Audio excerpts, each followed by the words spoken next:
Music by Priyanshu Singh.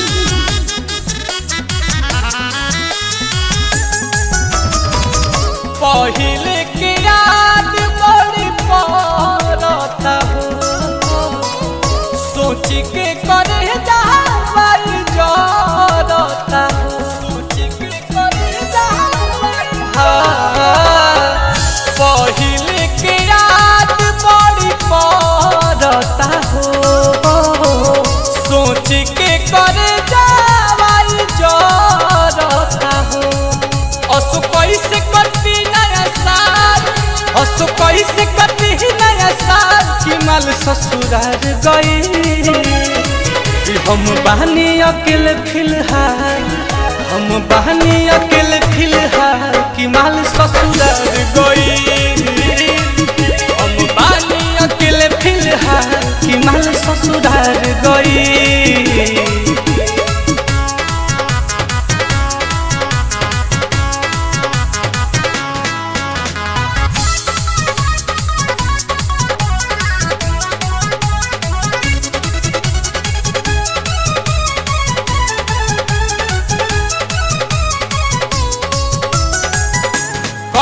के करा से मिट्टी दीही के करा के गिरीटी कि पिया तनी बियर रे बसड न्यू ईयर रे बसड न्यू ईयर रे। करी के करा से मिट्टी दीही के करा के गिरीटी कि पिया तनी बियर रे बसड न्यू ईयर रे।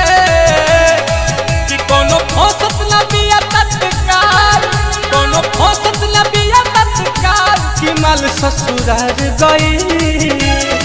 कि हम बानी अकेले फिलहाल, हम बानी अकेले फिलहाल कि माल ससुराल गई। कि हम बानी अकेले फिलहाल कि माल ससुराल गई।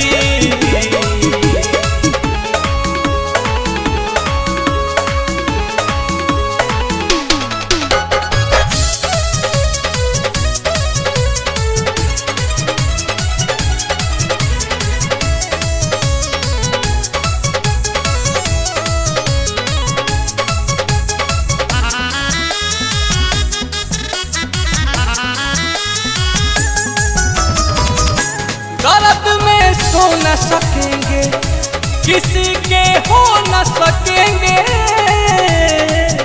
कि दिल बड़ी जरल बा, कि बहुत अखरल बा, कि बहुत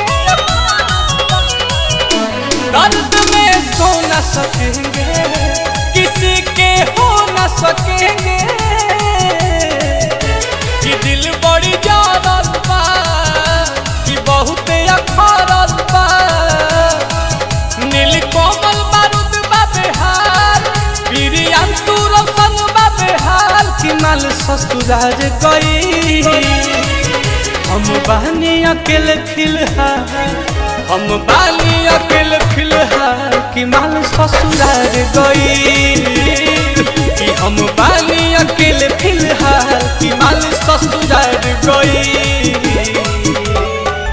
पहिले के याद बड़ी पड़ता हो, सोच के करे जावल जरता हो। असु कैसे करती नया साल, असु कैसे करती नया साल कि माल ससुराल गई। कि हम बहनी अकेले फिलहाल, हम बहनी अकेले फिलहाल कि माल ससुराल गई।